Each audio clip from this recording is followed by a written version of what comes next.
Kaixo, ongi etorria, errepaso orokorra egitera goaz. Eta lehenengo ariketa ikusi duzu bezala, A galdetzen digute, haren luzera.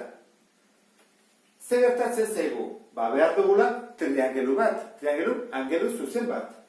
Adibidez, atera zakegu hau, lau A, baina hau falta zaigu. Orduan lehenengo, hau atera batko dugu, A jakiteko. Atera zakegu beste hau, esan dugun hau, bai, triangelu handi hartuko dugu. Orduan, 12, hau dena da, bederatzi, eta honi deituko dugu B. Eta era hortara, triangelua ezagutuko dugu. Hasiko gara. Zein da hirutan hipotenusa? 12, beraz, 12 berbi, berdin, B berbi, gehi bederatzi berbi. 154, berdin, B berbi, gehi 81. Horren, kentzen pasatzen dut, 154, ken 81, eta berbi hau errotzen. Eta hau sartuko dut, kalkulagailuan. 154, ken 81. Berdin, 7, borobilduta 84 zentimetro. Behatea dugu. Orain, beharko duguna izango da A. Atako dut beste triangelua. Orain bai, A, lau, eta altura badakigu zen baden, hau, 7,84. Zein da hirutan hipotenusa luzeena A? Orduan da, A berbi, berdin, lau berbi, gehi, 7,84 berbi. Eitera guaz, A berbi, berdin, lau berbi, 16. Oan, 7,84 berbi. 7,84 berbi, berdin, atatzen zegu, 73,04. Argi dago, hemen, nola, borobildu egin dugun, eta zegu komarekin, ezatza, zehatza izango izateke 73. Hasiko gara batuketa egiten, A berdin, 16, 73,04. Eta berretzen nahi dena, errotzen. Kalkula bat gora. Erroketa, 73,04. Berdin, 8,89 zentimetro.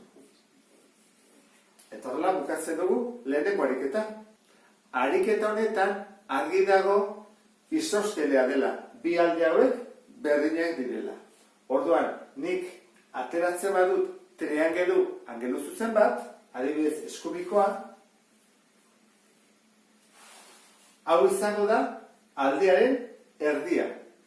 Orduan, hau ateratzen badut, egin bako dut gero, bider bi.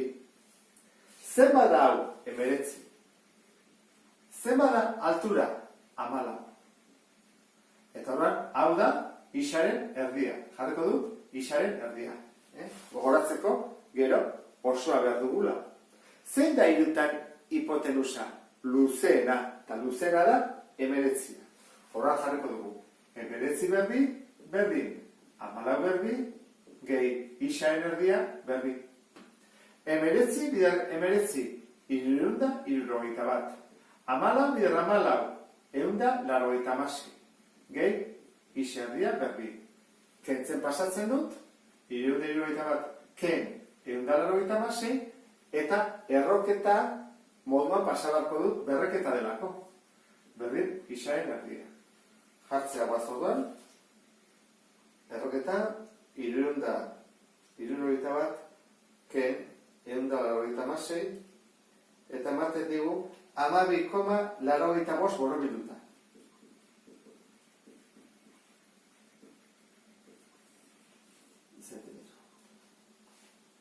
Gordetzen badut datu hau, eta egiten badut biderbi, ateratzen zait, 25 0,69 zentimetro. Ez badut gordetzen, eta hemen borobildu dudalako egiten badut 12,85, gelditzen zait 25,7 zentimetro. Ikusten duzu bezala, diferentzi txiki bat badago.